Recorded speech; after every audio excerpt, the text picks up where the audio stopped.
Hi guys, Shim here from Hadassah, and today we are here with Jess Miller. She is the founder of Sacred Raving. That is her project that she's working on. And Ruby and I, the co-founder of Hadassah here, decided to bring Jess on because, first of all, at our event, she was a super vibe, bringing this incredible experience to the dance floor, incredible energy, and just really embodied and exhibited what we're trying to bring to our events, which is really that consciousness, elevation, true self-care, true presence at these events, and to really bring a new level of healing and truth in the self. And we really first connected at this event, and then recently I really looked into more of her content and more of what she's doing, and I really saw that this mission of hers is something that she's properly devoted to and committed to, into bringing this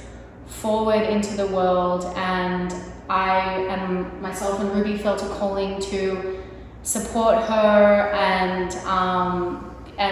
give this vision more of a voice. And we see a lot of beautiful potential within what we're doing, within holding the events, and your community coming through and just bringing exactly the kind of energy and vibes that we are trying to build. So I'll pass it over to Jess to share a little bit more about exactly what you do and the scope of everything, and yeah, I'd love to hear more about it. Yeah, I feel like I just have to share that I really touched hearing that and to be seen, and also it's making me remember that day at Hadassah, and there was so much healing for me that day. And I even talked about it on my podcast because I was on the dance floor, and I remember thinking I'm on this solo date with myself, and I just I cried on the dance floor. I was processing and accepting, letting go of someone from my past, and through Jamo's and he's playing again, right? Yeah, and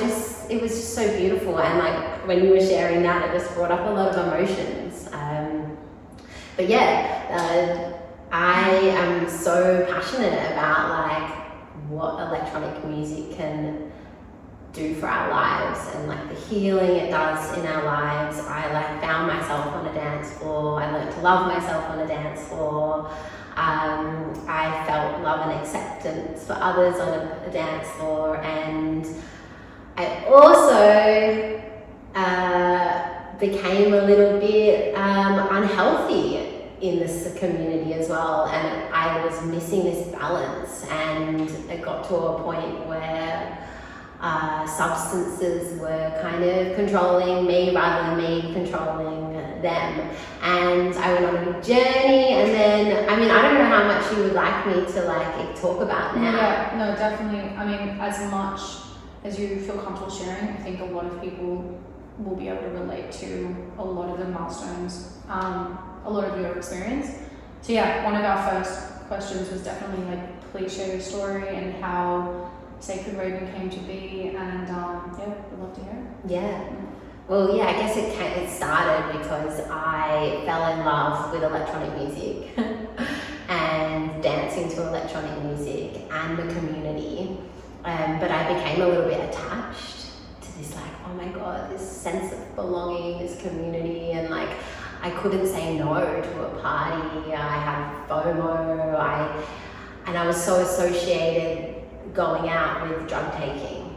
And I would be taking substances every time I partied. I'd never been shown or learned that it was a possibility to go out and not take substances or not drink or something like that. And although I was getting so much happiness, there was something just in me, this little voice that was saying you need to stop taking drugs, you need to stop taking drugs. And then injuries would happen, and my body started trying to scream it at me, and slowly I made changes. I cut out this substance, or I tried to have breaks and slow down, and eventually I kind of ended up in a bit of a dark, I kind of went up and then I went down. I was oh my God, I've got this, I'm not taking stuff, I'm just focusing on myself and my meditation and stuff, and then I went backwards and took more substances than I've ever taken before. But then I was like, nah, enough's enough. And I actually went on like a big like healing trip to Mexico. It helps getting away from the scene. And I was finally allowed the pain and sadness to come out of me that I think a lot of us are escaping in the electronic music scene. Like, yeah, we can love the music, yeah, we go before the music, we go for the community, but I think deep down it's easy to just escape from our trauma through everything, through our phones, through everything, but like one way is through constantly going out and not sitting with ourselves. And so I felt that pain in Mexico, but I also let go of my party girl identity and realized that that was like a past chapter of mine, and that I know that there's so much potential in life for me, for fulfillment, for happiness, for joy, for exploration, for adventure. Like, there's so much this life has, and substances were stopping me from achieving that.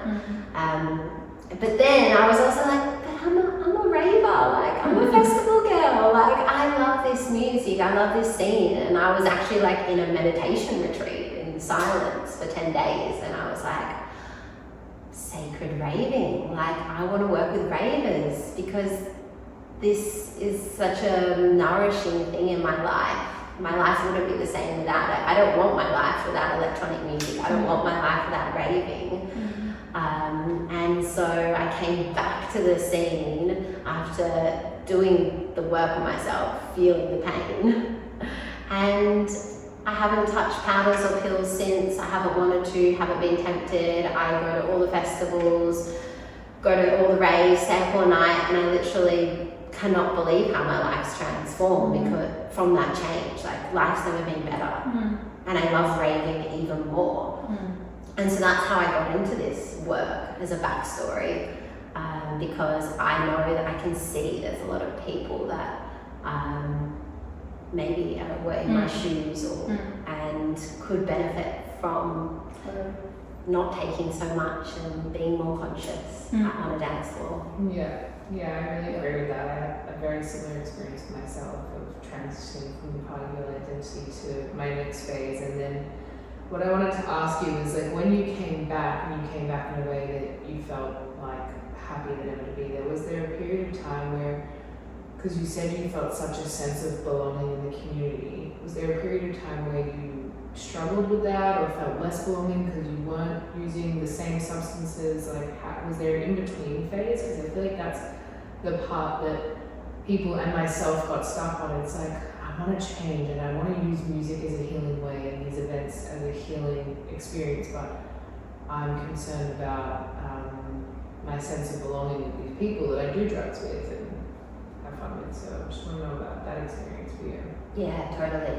That's a fear. That was a fear that held me back for ages. Like, what happens if I have a break? Like, will I lose these connections? Or, what happens if like I miss out on this like shared experience? But I would say for me, there was an in between, like a little bit of time after being in a jungle for 6 weeks and coming back to London to the rave scene, where I felt slightly anxious going to a rave because I was this new person, and I'm like, how does this new me rave?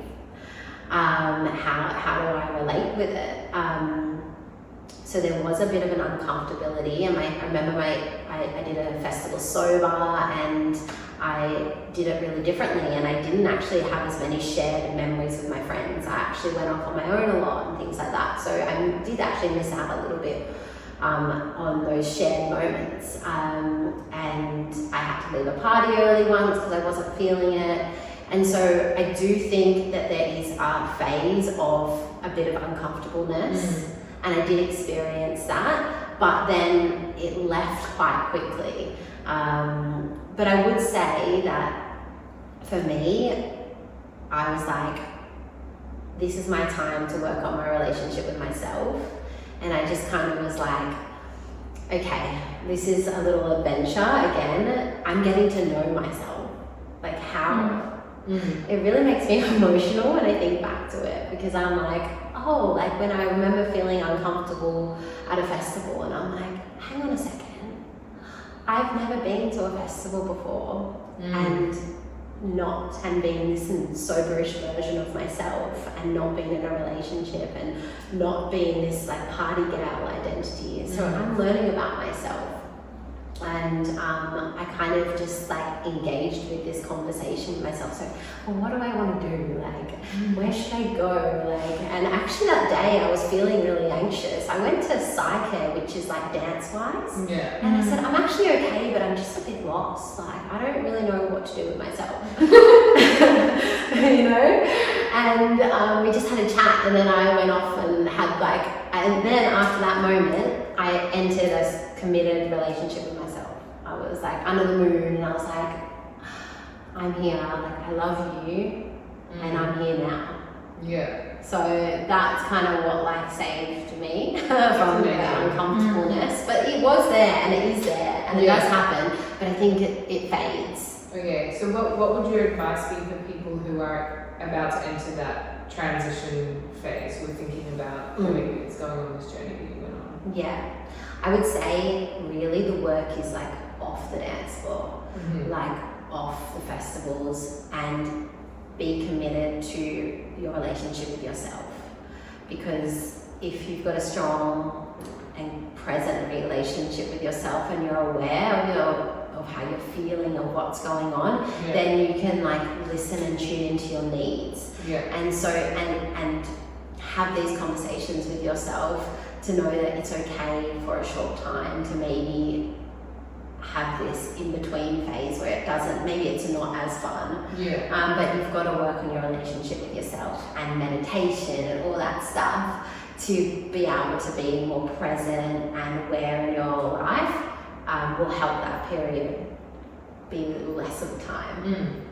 Does that answer your question? Definitely. I think it's amazing advice for people. Like that was, I'll take that. That was like hearing that advice from you was even soothing to me, because even though I'm past that phase, I'm more into like actually being able to go to parties now and feel like such a different person who I was. I can really relate to what you're saying. Like the work for me was off the dance floor. It was really just in myself and how much I loved this new version of me, how much I could get to know her before I kind of came back. Exactly. Yeah, like I really needed to have time with her and just feel like she had a right to just like also just feel good and enjoy and not have to fit into something that didn't suit her anymore. Then once I felt like I did that, I was like, now I love like going to festivals with my son and my husband. It's more of a family friendly experience, but it's like we said before, I'm like, I have such a good time, and it's like a different type of good. It lasts beyond the festival. They're memories that like I have, and I feel so connected to because I am more present there, and I have like just, it just feels really like long lasting and worth it.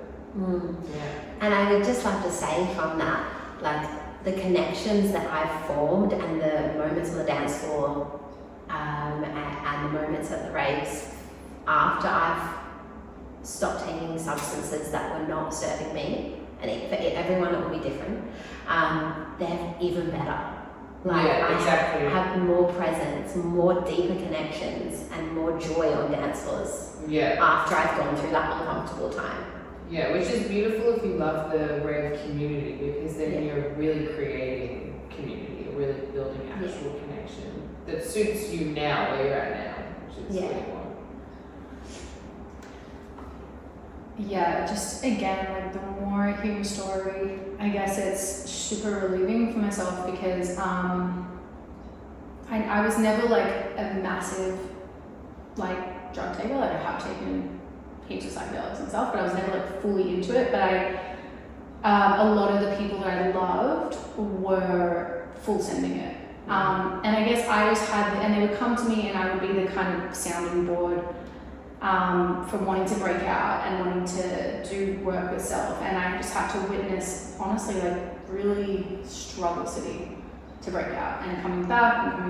And So just to hear that you properly went and did that is like, I don't know, like maybe to like a past self to myself. It's like, okay, there's someone that like went out and actually, did it. So I think it's super strong. I've seen people that it's hard to leave your tribe, you know, it's really hard to leave your tribe and go and do something else. And so I guess my question here is like, for the people that are looking for that thing, Ruby asked that initial transition, but the transition of taking a break, taking space and going into self, what would you say to those people?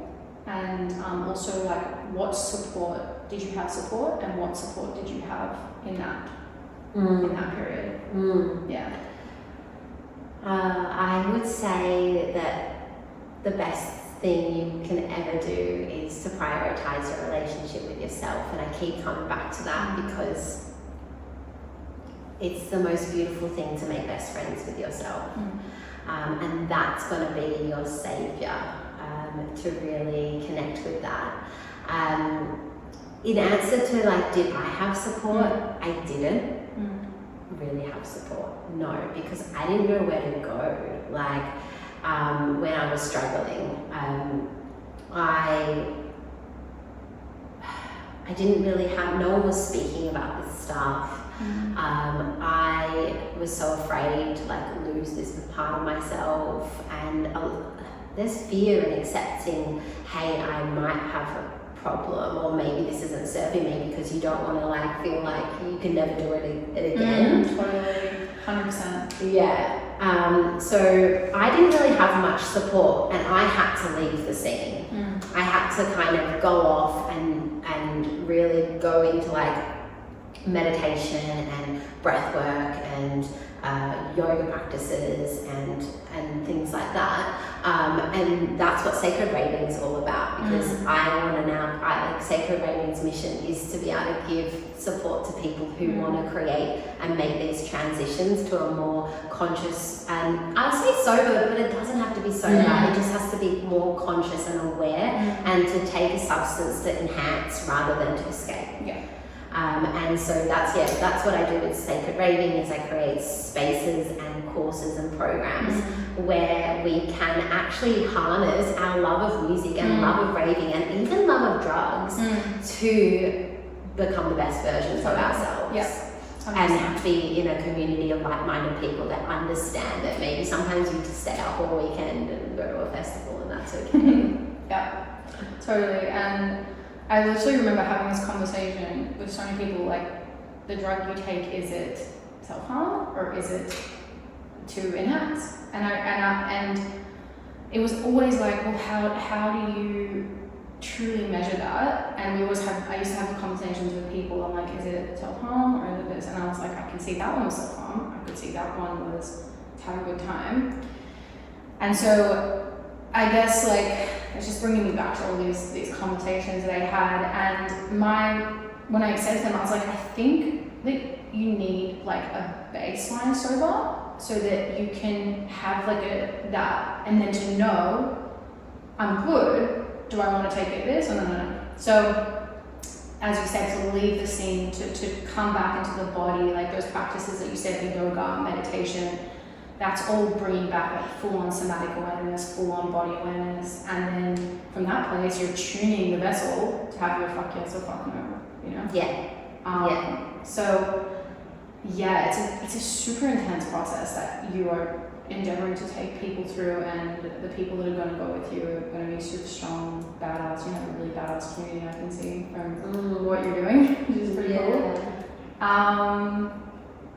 So yeah, my question is, I guess, what's your like highest vision for this scene, and how does Sacred Raving produce that and facilitate that?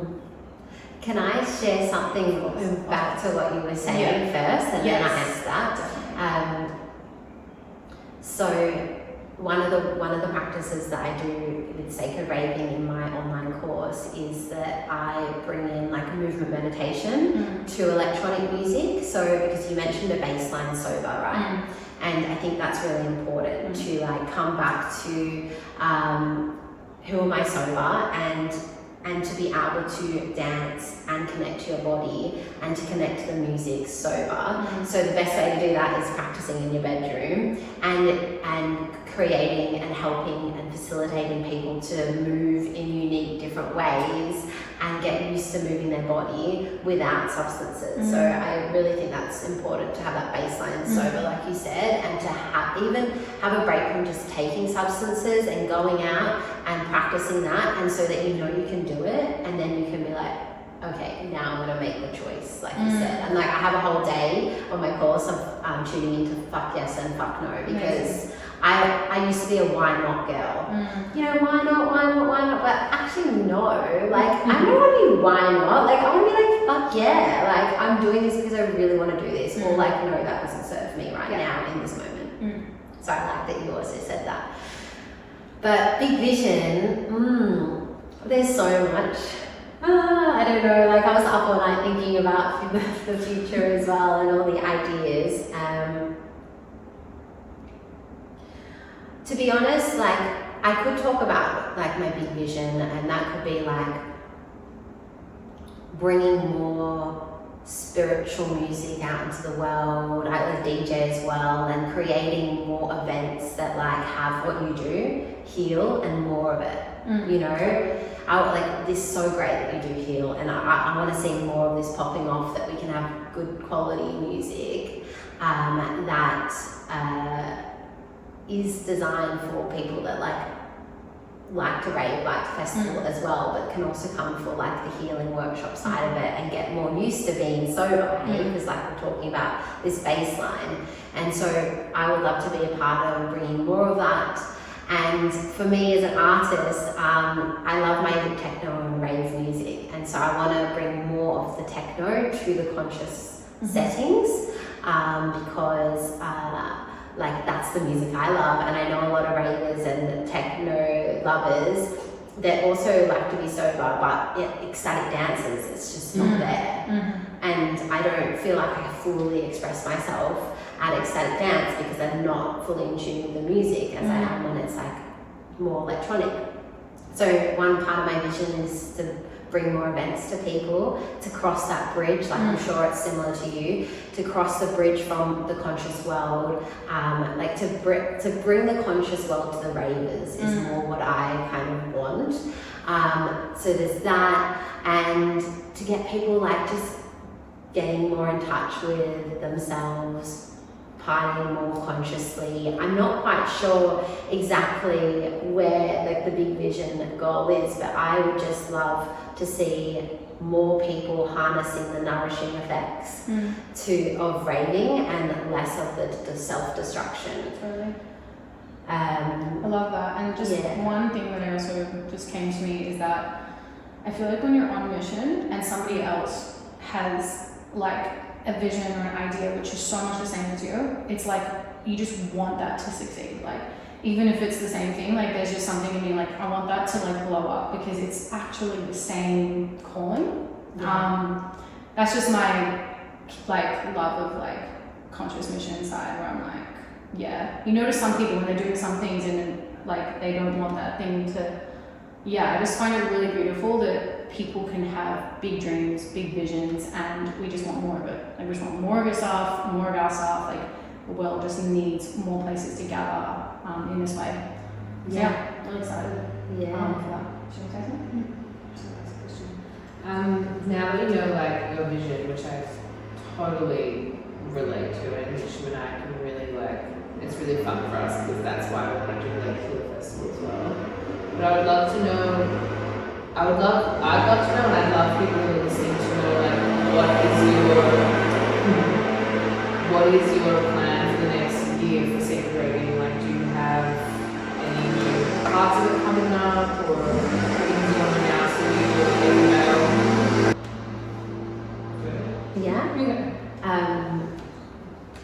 So 2024 for me is I have an online program called Remix Your Life, and so I'm a soul coach, and I use soul coaching as my kind of main tool to help ravers get more in touch with themselves and become more conscious ravers, because I literally feel like over the past 5-6 years of my transformation, I've been coming back to like what my soul really needs and desires and craves, and who I am, and coming back to almost who I was when I was a kid, and improving that relationship with myself, improving my intuition so that I know, is this substance going to be a self-destructive decision, or is it going to be a healing decision, or all of that I feel like comes back to your relationship with yourself, and that's what soul coaching is about. So I've had my first round of clients go through Remix Your Life, which is really exciting, and this year I'm just going to prioritize getting as many people that need this work in through Remix Your Life. And I'll be launching it on an app, which is really exciting. So I have a Sacred Raving app, and people can do the course on the app.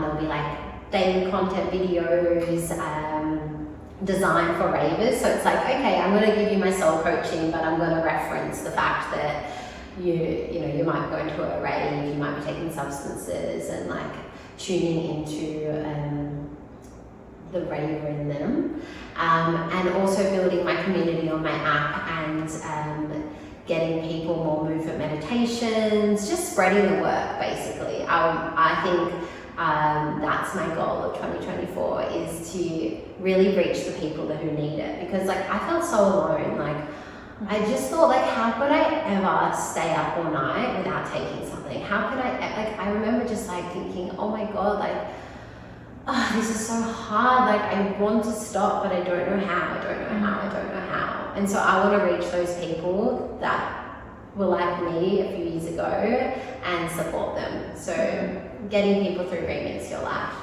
That's so exciting. I Yeah. feel like there'll be so many people out there that would benefit from that, and it's also like, I think the best part about it is you're kind of creating a product that counteracts the fear of losing it all, like losing the raving, losing the community, because you're like, no, I can help you structure it in a way that you can actually have this like forever if you want. We can give it longevity, which I think is really exciting. Yeah. And I guess I would love to know as well, and she would love to know, like, what is your, what do you feel most aligned with Hadassah and Hill Festival? I know we touched on it a bit, but we'd love to hear it from you. Yeah.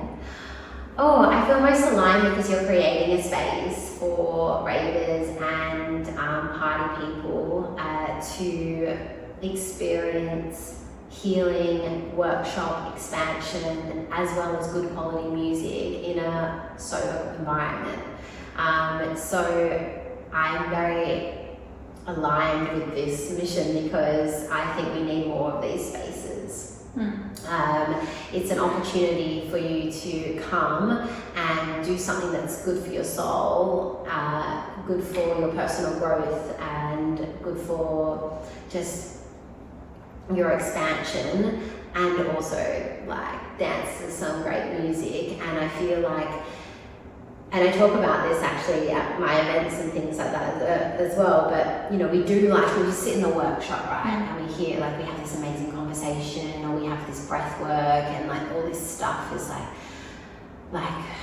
I don't know, moving through us, and then we go and dance it out, and it's like, oh, you can then release it on a somatic level, like, and like you might have this amazing conversation with someone, and then you get to move it out, and that is almost like the integration. It's like you do the workshops, and then you integrate it on the dance floor. Totally. And I'm aligned with it because I really like your music selections. Thank you. Yeah, like it feels doofy. So I'm aligned with the music. Because that's the thing, you can do workshops a lot of, like, all around Melbourne, but like you don't get many environments where you can listen to like the doof sound and be around doofers and meet like-minded people that are also on their journeys. Yeah, exactly. Yeah, it's the dream, really. Yeah, I think for me, Ribs at festivals, like as family, we just had so many profound, deep experiences together. listening to almost like quality psytrance and techno, and then we were like, why can't we just bottle like this and then just like create the event? Yeah. So yeah, like now down the track, that's just that, that ethos I guess we're taking through to everything. So one more question before maybe we get close to the end is, I guess that feeling of like when you want to stop something, or you like, you know in yourself, it's that sort of crazy time when you're knowing that you need to stop something, or you know you need to take action and you can't.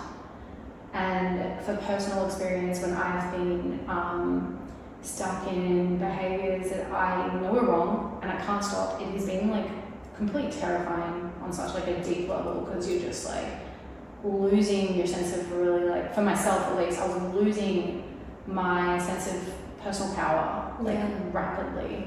And then every time you do it, your awareness, and then you just completely like downgrade that. And I've had like physical near-death experiences, but it was nothing compared to that like level of it's like just completely throwing away my power down the drain. So I guess what would be your, like, if there's anyone here listening that can relate to it, and some people might even be in that, which is really hardcore, guys, so take care of yourself. What would be your, I guess, words for them in that time? Yeah, I completely relate. And when I had this voice in my head telling me this intuition that was a whisper, and then it started yelling at me like something needs to change, but I kept going back to those behaviors that were not serving me. I felt so out of alignment, and it was like my whole body was all disrupted, and my mood swings, and was so confused, and I had the complete opposite of clarity. And earlier you asked about if I had any support during this time, and I guess it was random conversations that where someone said to me, no drug is as good as the clarity I feel since I'm sober, and like conversations like that. So that helped me make the change. So to anyone that's going through that, like, listen to my podcast, connect with me.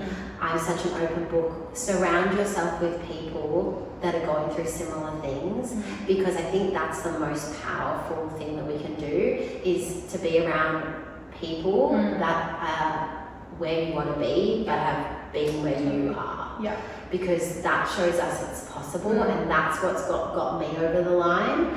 And so that's my mission with Sacred Raving, with my podcast, where I tell my story and I tell other stories and DJs that have been on this journey, because there are people out there that understand what you're going through, and it is possible to change.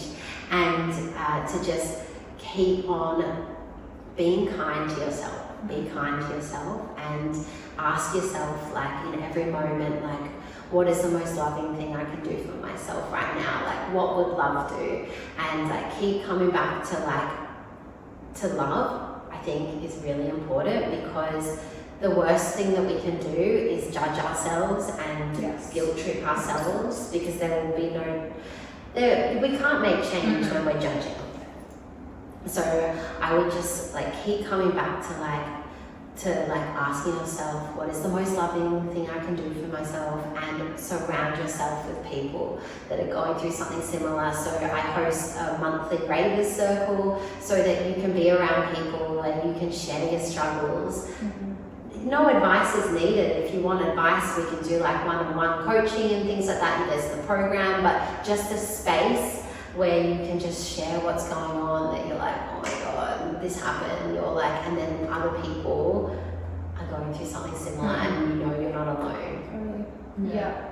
And I love that you mentioned, like, be kind to yourself, because like, when you're repeating that thing, it's so easy to go into, like, you know, start talking to yourself in a way that is like self-hate and all of those things. And then, as you said earlier, the fear of confronting, letting go of that thing, even though you don't need to, is like this super like almost torturous dynamic. Like I'm scared to lose the thing. If I tell people I want to let go of the thing, and they're gonna hold me accountable, and then it can create this whole kind of dynamic. So as you said, it's super amazing that you're holding a space where people can be all of them. They can be in that messy place. They can pick it up, put it down. It's up to them. And you were giving love to like all versions of that experience. And yeah, that's amazing. Like, I think it's really important because I think if you are sober for 6 months and then you have a bender, and then that's not necessarily a slip up, because you're learning and you get stronger and you're learning about yourself. And like, I really, really don't judge anyone in my space. I was working with a client recently, and like, I also see them out and about, and we're talking about how he wants to take less drugs. And I just like said to him, like, by the way, like if I'm around you, like never feel like you can't like take stuff. Like you can be your little gremlin self, and you can tell me that you want to stop and then go take something, and that's okay. But I'm here, and we can talk about it, and I won't judge you. Because I think it's really important. 100%. And yeah, you want people are on a journey, and you don't want them to be alone in that journey. And that unconditional love that you're showing them is like an embodiment of what you're hoping they can give that to themselves. Yeah.